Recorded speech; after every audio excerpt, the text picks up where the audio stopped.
나이가 든다는 것은 몸이 조금씩 불편해지고 하루의 속도가 느려지는 것만을 말하지 않습니다. 더 깊은 변화는 마음에서 시작됩니다. 삶을 오래 살아온 만큼 하고 싶은 말은 많아지는데 정작 들어줄 사람은 점점 줄어듭니다.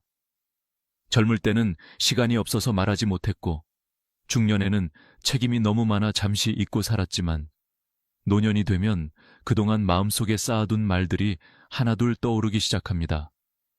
지나온 세월, 아쉬움, 후회, 조금은 서러운 이야기들까지. 그래서인지 많은 어르신들은 이제 와서야 제대로 이야기 좀 하고 싶은데 이상하게 사람들은 더 멀어지는 것 같다고 말하곤 합니다. 이 부분에서 우리가 깊이 생각해야 할 지점이 있습니다. 왜 우리는 나이를 먹을수록 이야기할 대상이 줄어들고 듣는 사람의 표정은 점점 무거워질까요?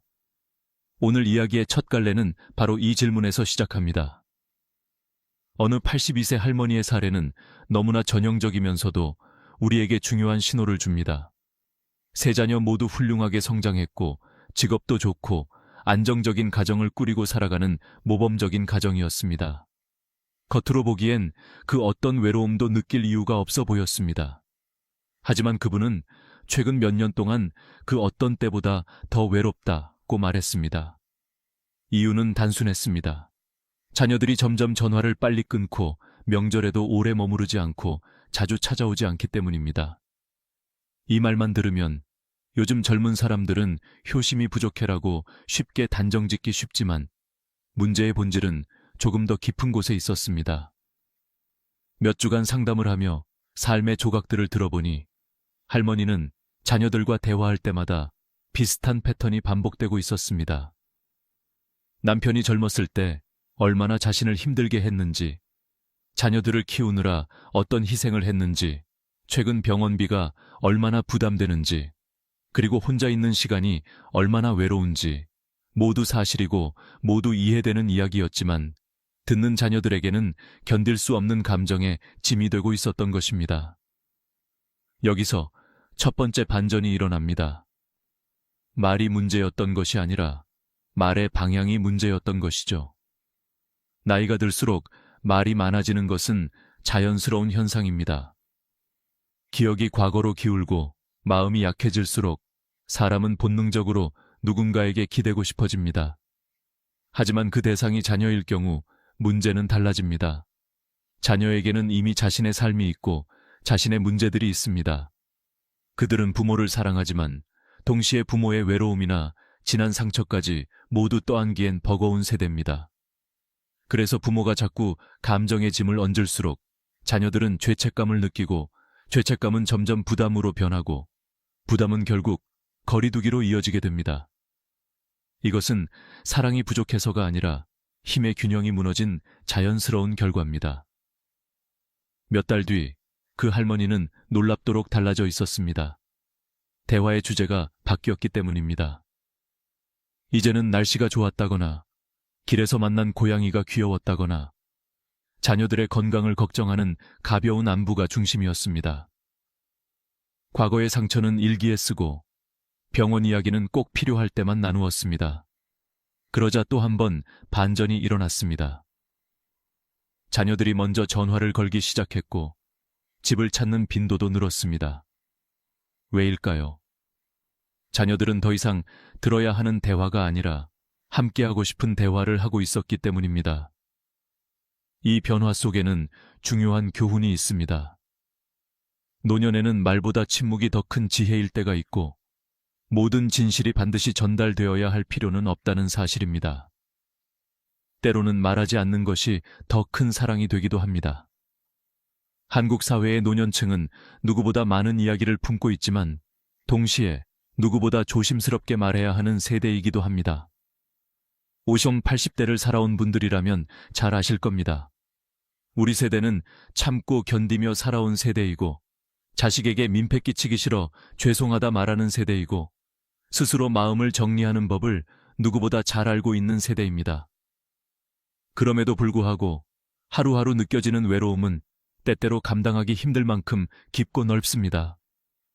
그래서 오늘 이 영상에서는 그 외로움과 아쉬움을 어떻게 품위 있게 다루면서도 자녀와의 관계를 단단하게 유지할 수 있을지, 우리 세대가 앞으로의 2030년을 더 따뜻하게 살아가기 위해 어떤 선택을 해야 하는지를 차근차근 나누려 합니다. 지금까지의 이야기는 앞으로 다룰 5가지 핵심 비밀을 이해하기 위한 첫 문입니다. 이 문을 지나야 다음 이야기가 설득력을 갖습니다. 노년의 외로움과 말의 무게, 그리고 자녀와의 관계 속에서 벌어지던 작은 충돌들을 이해해야만 왜 앞으로의 5가지가 반드시 지켜야 할 진짜 비밀인지 느껴지기 때문입니다. 여러분이 지금 이 영상을 보고 계신다면 지금까지 살아오신 삶이 절대 가벼운 삶이 아니라는 것을 저는 잘 알고 있습니다. 수십 년을 버티고 이겨내며 만든 강인함과 지혜는 절대 사라지지 않습니다. 이제 그 지혜를 어떻게 쓰느냐가 남았을 뿐입니다. 앞으로의 5가지 이야기는 바로 그 지혜를 더욱 단단하게 만들어줄 것입니다.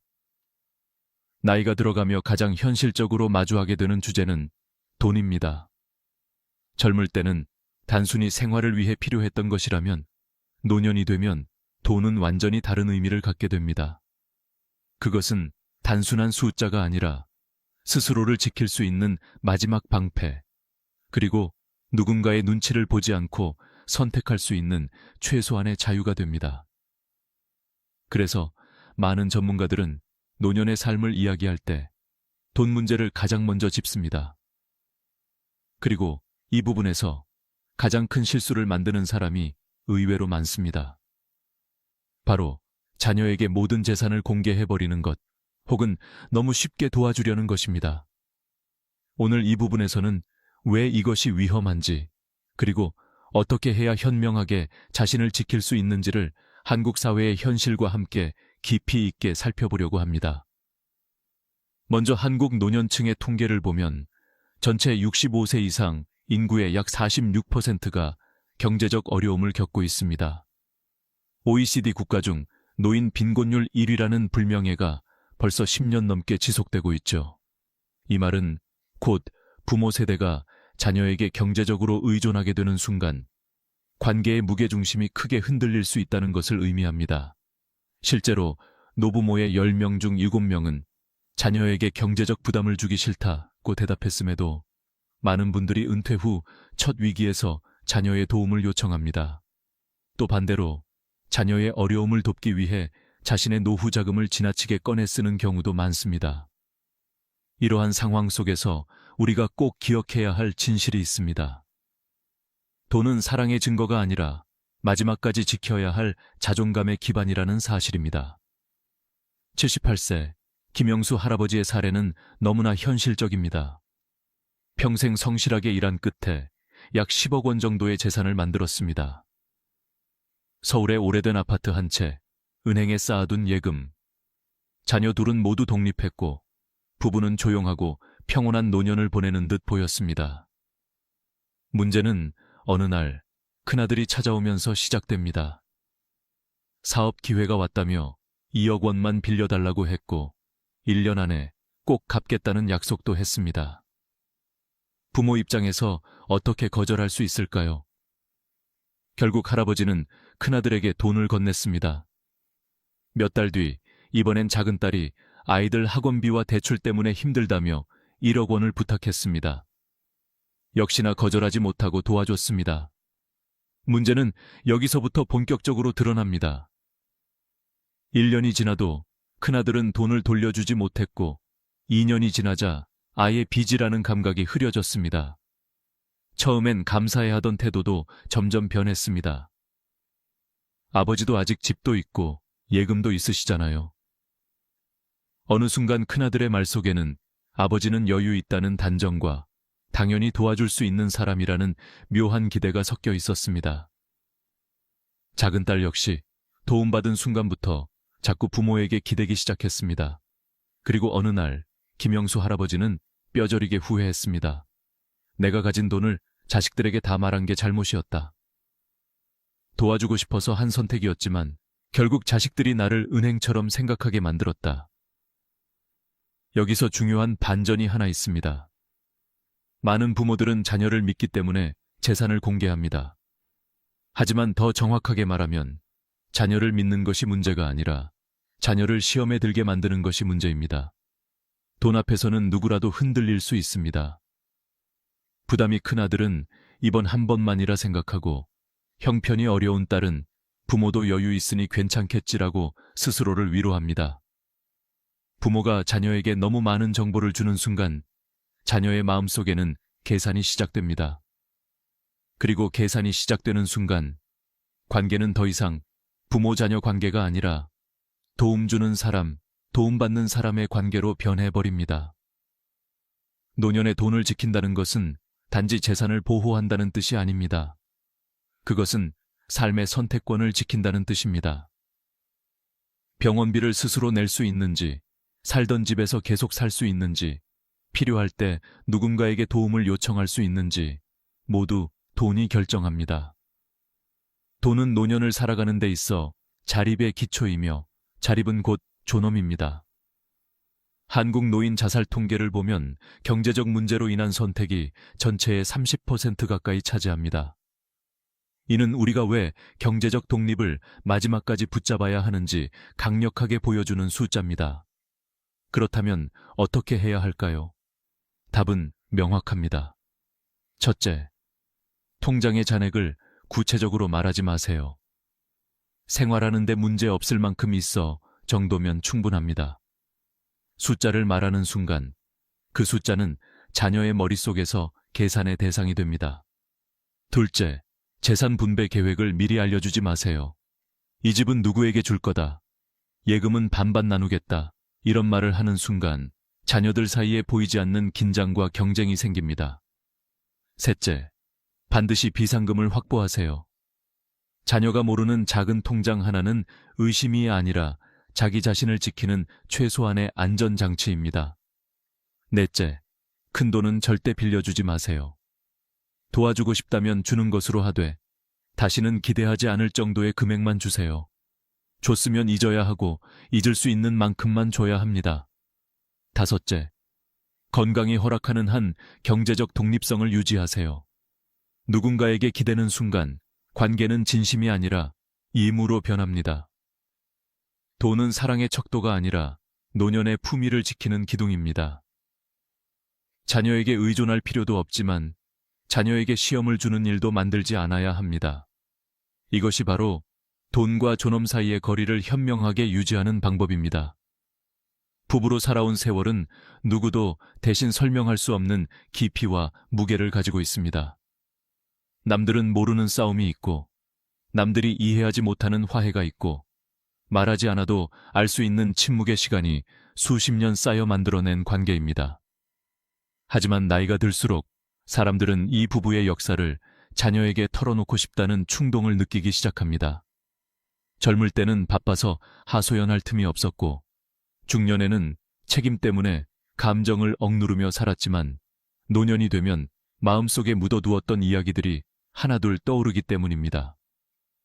문제는 그 이야기들이 자녀에게는 때때로 너무 무겁고 너무 불편한 진실들이라는 사실입니다. 이 지점에서 우리가 반드시 짚고 넘어가야 할 중요한 질문이 있습니다. 평생 함께 살아온 부부의 역사, 과연 누구의 것인가? 한국 사회에서는 부모 세대가 자녀에게 마음속 이야기를 털어놓는 것이 자연스러운 일처럼 여겨지기도 합니다. 특히 배우자에 대한 서운함이나 억울함을 딸이나 아들에게 전하는 경우는 흔합니다. 너희 아버지가 젊었을 때 얼마나 고생을 안 했는지 아냐?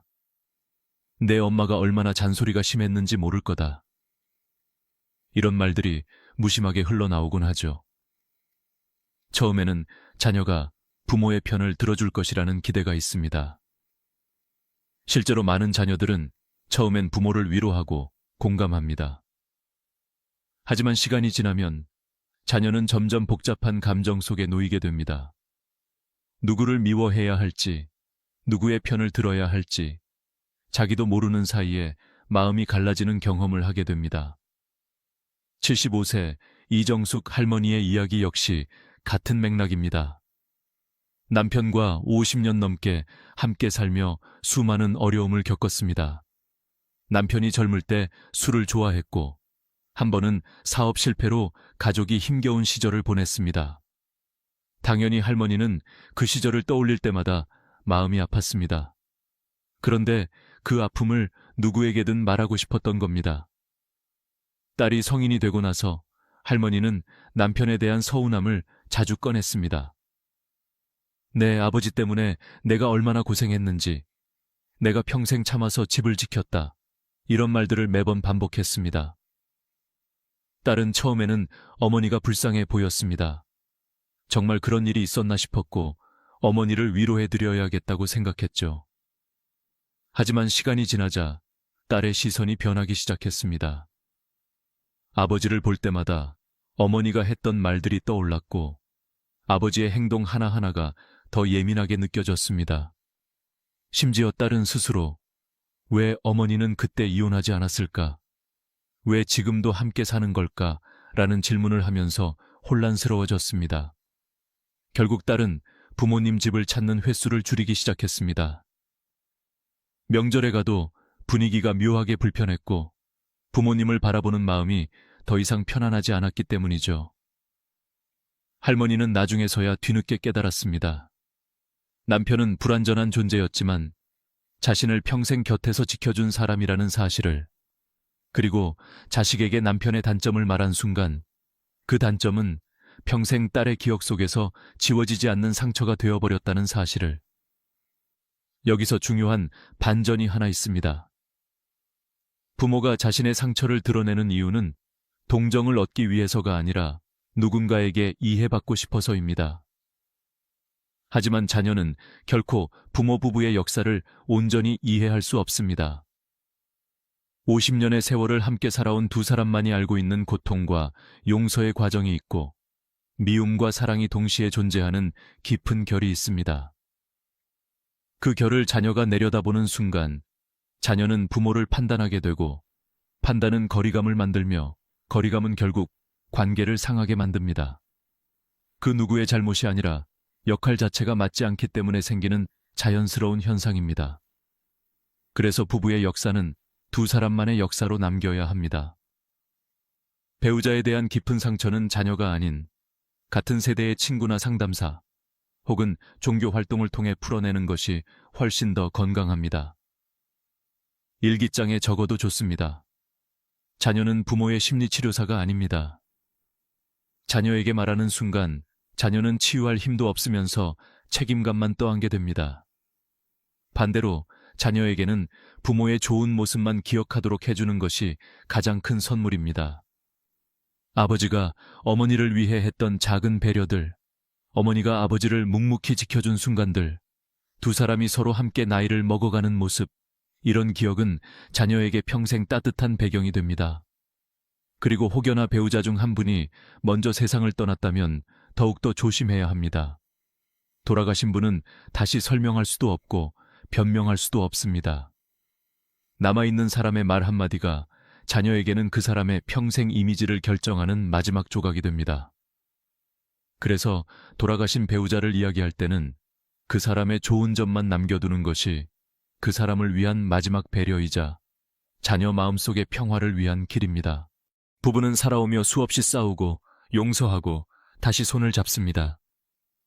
그 모든 과정은 두 사람만이 이해하는 것입니다. 자녀는 그 결과물로 태어난 존재이지 그 과정의 심판자가 아닙니다. 부부의 역사를 자녀 손에 넘기는 순간 관계는 흐려지고 사랑의 모양은 달라집니다. 오늘 이 부분에서 기억해야 할 핵심은 단 하나입니다. 부부의 세월은 두 사람의 것이고 자녀에게는 그저 따뜻한 가정의 기억만 남겨주면 된다는 사실입니다. 나이가 들면 누구나 뒤를 돌아보게 됩니다. 스스로 원하지 않아도 기억이 과거로 흘러가고 그 흐름 속에서 후회가 하나둘 떠오릅니다. 그때 조금만 더 따뜻하게 대해줄 걸. 그날 화내지 않을 걸. 아이들 어릴 때 더 시간을 내줄 걸. 이런 생각들은 노년의 마음에서 자연스럽게 피어오르는 그림자와도 같습니다. 문제는 이 후회가 어느 순간 말이 되어 자녀에게 흘러간다는 것입니다.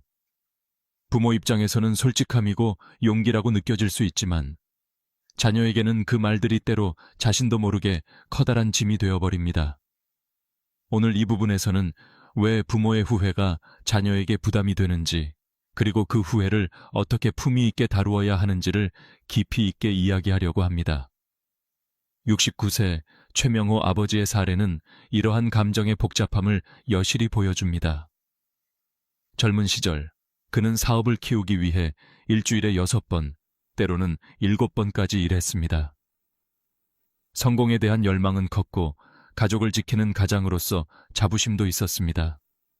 그러나 그 과정에서 아이들과 함께 보낼 시간이 턱없이 부족했습니다. 아들이 학교에서 상을 받아도 참석하지 못했고 딸의 생일은 몇 번이나 잊었습니다. 그 시절에는 모두가 어쩔 수 없는 일이라며 넘겼지만 나이가 든 지금 그는 그때의 선택들이 마음속에 큰 후회로 남아 있었습니다. 은퇴 후 시간이 생기자 그는 자녀들에게 자주 말했습니다. 그때는 미안했다. 그때 더 많이 챙겨줬어야 했는데 너희들 생각하면 마음이 아프다. 처음에 자녀들은 이런 말이 반가웠습니다. 아버지가 드디어 솔직해졌다고 느꼈고 진심 어린 사과라고 받아들였습니다. 그러나 몇 달이 지나자 분위기는 달라졌습니다. 같은 말이 반복될수록 자녀는 점점 무거워졌고 감정의 균형이 무너졌습니다. 아들은 속으로 이렇게 생각했습니다. 지금 미안하다고 한다고 그 시절이 돌아오는 것도 아닌데 그때 상처받았던 감정이 다시 떠오르기만 하네. 딸은 더 직설적이었습니다. 아버지, 만약 그때로 돌아가면 다르게 행동하셨을까요? 하지만 아버지는 대답하지 못했습니다. 진심으로 후회하고 있지만 그때 다시 돌아간다 해도 아마 같은 선택을 했을 것입니다. 생계를 책임져야 했고 가족을 위해 돈을 벌어야 했기 때문입니다. 그렇기에 그의 사과는 결국 자녀에게 용서해야 하나, 괜찮다고 말해야 하나, 그럼 내가 느꼈던 외로움은 어디에 두어야 하지? 라는 복잡한 감정만 남겼습니다. 여기서 중요한 반전이 있습니다. 부모가 후회를 털어놓는 이유는 자녀에게 짐을 주려고가 아니라 오히려 마음을 가볍게 하려고입니다. 하지만 자녀의 입장에서는 그 후회가 해결할 수 없는 문제이기 때문에 그 어떤 말도 자녀를 더 힘들게 만들 뿐입니다. 자녀는 과거를 바꿀 수 없습니다. 부모의 선택을 되돌릴 수도 없습니다. 그저 괜찮아요 라고 말해주는 것 외에 할 수 있는 것이 없습니다. 그러나 그 한마디조차 때로는 자녀에게 너무 무겁습니다. 이 부분에서 우리가 기억해야 할 핵심은 단순합니다. 후회는 자녀에게 위로가 되지 않는다.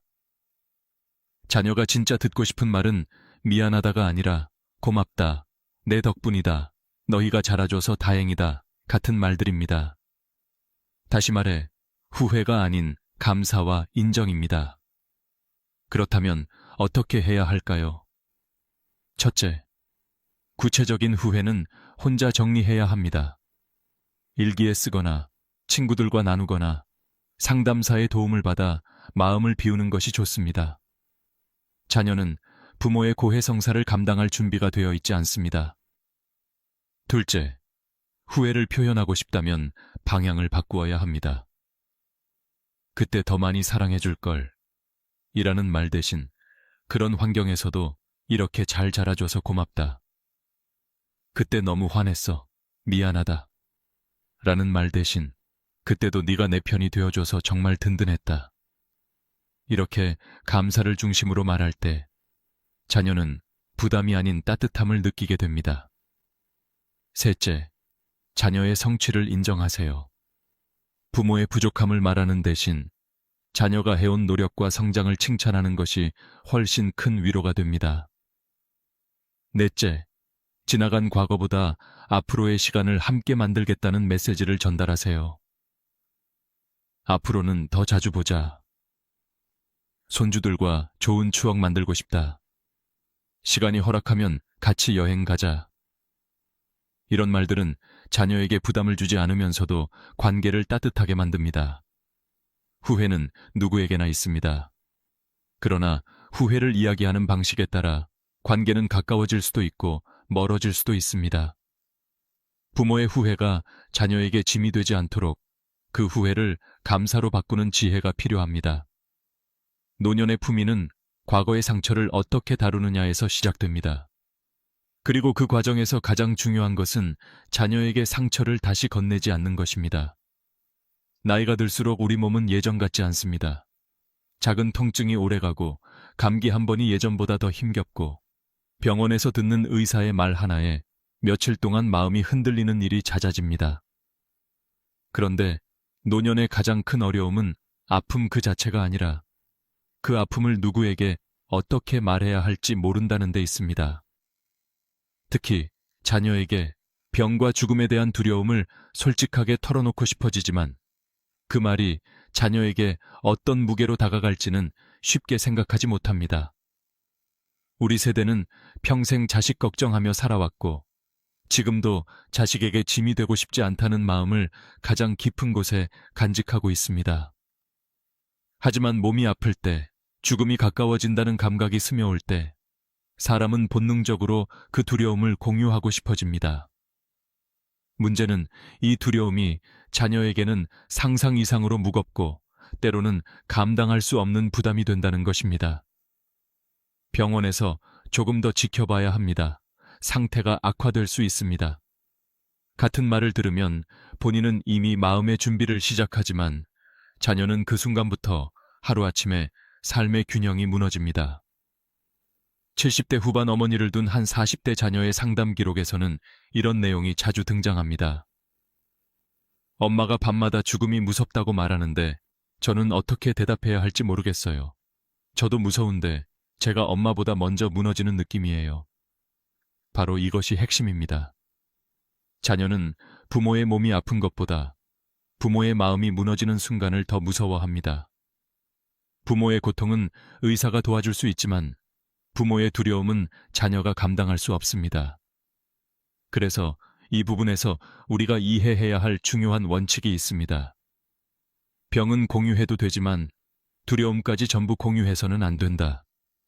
이 말은 감정을 숨기라는 뜻이 아닙니다. 오히려 자녀를 보호하는 또 하나의 지혜입니다. 71세 김순 할머니의 이야기는 이 원칙을 가장 선명하게 보여줍니다. 할머니는 폐암 진단을 받았을 때 자녀들에게 사실 그대로 알렸습니다. 수술이 어렵다는 말, 항암 치료를 해야 한다는 말, 앞으로 체력이 떨어질 수 있다는 말도 숨기지 않았습니다. 하지만 단 하나, 자신의 죽음에 대한 두려움만큼은 자녀에게 털어놓지 않았습니다. 밤에 혼자 있을 때는 눈물도 흘리고 고통이 올 때는 이겨낼 자신이 없다고 느끼며 심장이 조여오는 순간도 많았지만 자녀 앞에서는 담담한 표정을 잃지 않으려고 애썼습니다. 조금 힘들지만 견딜만하다. 의사 선생님이 잘 보고 계시니까 너무 걱정하지 마라. 나보다 너희가 더 힘들지 않게 해라. 이런 말만 건넸습니다. 처음에는 자녀들도 믿지 못했습니다. 어떻게 암 치료를 받으면서 저렇게 평온할 수 있을까 싶었습니다. 하지만 시간이 지나며 자녀들의 마음은 오히려 더 단단해졌습니다. 어머니가 무너지지 않으니 자녀들도 무너지지 않고 병과 마주할 힘이 생겼던 것입니다. 의학 연구에서도 비슷한 결과가 나옵니다. 부모가 심리적 안정 상태를 유지할수록 자녀의 간병 스트레스는 평균 42% 감소하며 환자 본인의 회복 가능성도 높아진다고 합니다. 정서적 평온은 몸의 면역력에도 영향을 주기 때문입니다. 실제로 김순 할머니는 3년 후 놀랍게도 암이 많이 호전되었습니다. 자녀들은 어머니의 정신적 강인함에 깊은 존경을 느꼈고 할머니는 나중에 조용히 고백했습니다. 사실 나는 밤마다 무서웠다. 죽음이 코앞에 있는 것 같아 울기도 했다. 하지만 너희도 이미 힘든데 그 위에 내 두려움까지 얹어줄 수는 없었다. 이 한마디에 자녀들은 차마 아무 말도 할 수 없었습니다.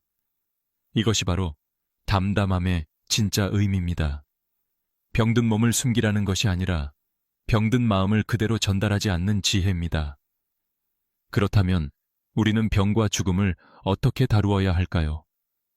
첫째, 큰 병은 반드시 사실대로 알리되 감정 없이 사실만 전달해야 합니다.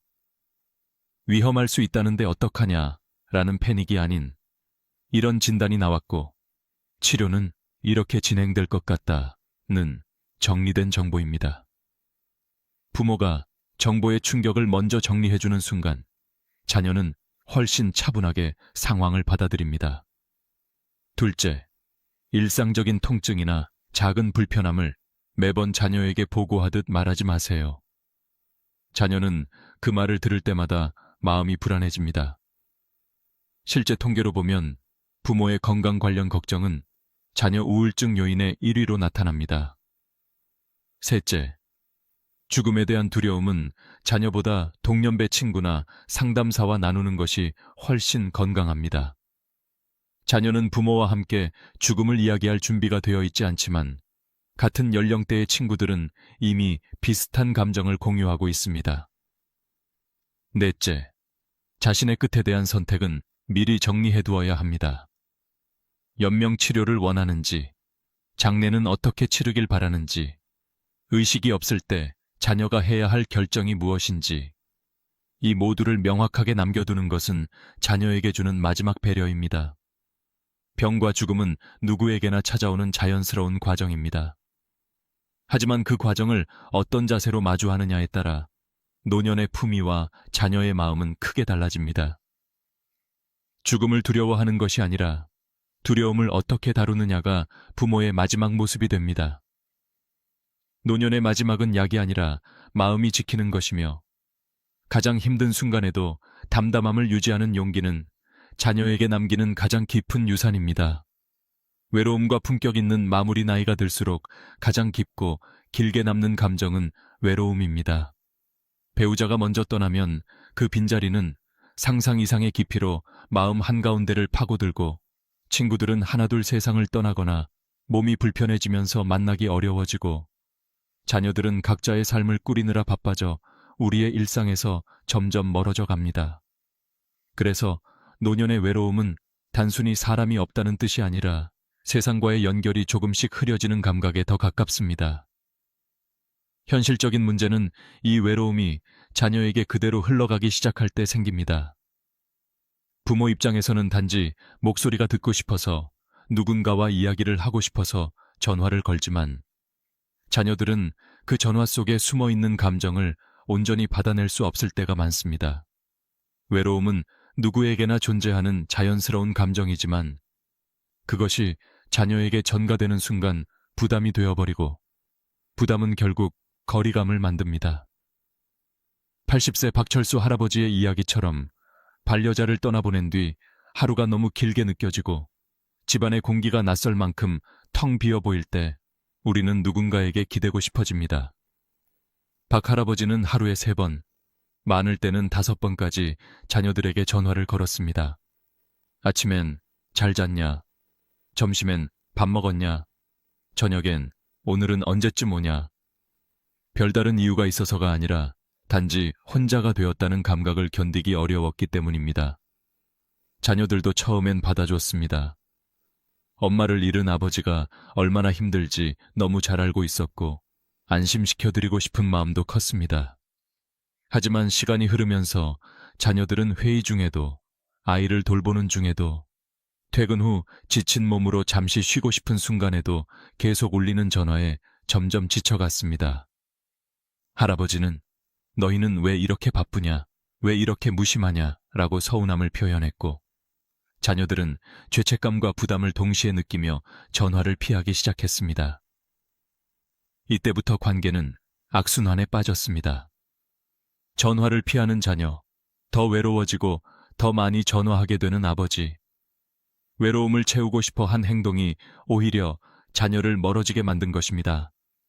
이 상황에서 전환점을 만든 것은 한 상담사의 한마디였습니다. 외로움은 자녀가 대신 해결해주는 감정이 아닙니다. 외로움은 스스로 다루는 법을 배워야 하는 감정입니다. 처음 이 말을 들으면 조금 서운하게 느껴질 수도 있습니다. 하지만 우리가 진짜 기억해야 할 부분은 이 다음 문장입니다. 외로움을 자녀에게 기대는 순간 자녀는 부모와 통화하는 시간을 의무로 느끼게 되고 의무가 되면 관계는 약해집니다. 그렇습니다. 자녀가 자주 찾아오지 않는다고 해서 사랑이 없는 것이 아닙니다. 단지 그들의 삶이 바쁘고 감정적으로 여유가 없고 부모의 외로움까지 받아낼 힘이 부족할 뿐입니다. 그래서 노년의 외로움은 누가 채워주는가 보다 어떻게 다루는가가 훨씬 더 중요합니다. 박철수 할아버지는 상담사의 조언을 듣고 조금씩 변화를 시도했습니다. 복지관 프로그램을 찾아가 서예를 배우기 시작했고 같은 또래의 친구들과 점심을 먹기도 했습니다. 일주일에 한 번은 책을 빌려 읽고 날씨 좋은 날에는 공원을 천천히 산책했습니다. 그리고 자녀에게 하는 전화도 일주일에 한두 번으로 줄였습니다. 전화를 할 때도 요즘은 서예 배우는데 재미있더라. 오늘은 바람이 차던데 감기 조심해라 같은 가벼운 대화를 나누었습니다. 그러자 마치 기적처럼 자녀들이 먼저 아버지를 찾기 시작했습니다. 아빠, 이번 주말엔 우리가 갈게요. 아빠 요즘 건강은 어때요? 오히려 연락 빈도가 자연스럽게 늘어난 것입니다. 왜일까요?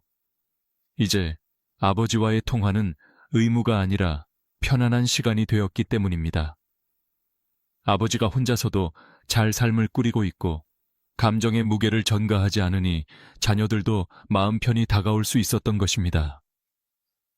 외로움을 다루는 가장 중요한 기술은 바로 자기 자신에게 집중하는 시간을 만드는 것입니다. 전문가들은 노년의 외로움을 극복하기 위한 핵심 전략으로 4가지를 제시합니다. 첫째, 정기적인 생활 리듬을 만드는 것. 아침에 산책, 오후에 취미 활동, 저녁에 가벼운 독서, 규칙적인 일정은 외로움의 강도를 크게 낮춰줍니다. 둘째, 새로운 관계를 맺는 것. 같은 또래 친구들과 만나고 취미 모임에 참여하고 같은 관심사를 가진 사람들과 대화하는 것만으로도 외로움은 크게 줄어듭니다. 셋째, 자녀와의 연락 빈도를 잘 조절하는 것.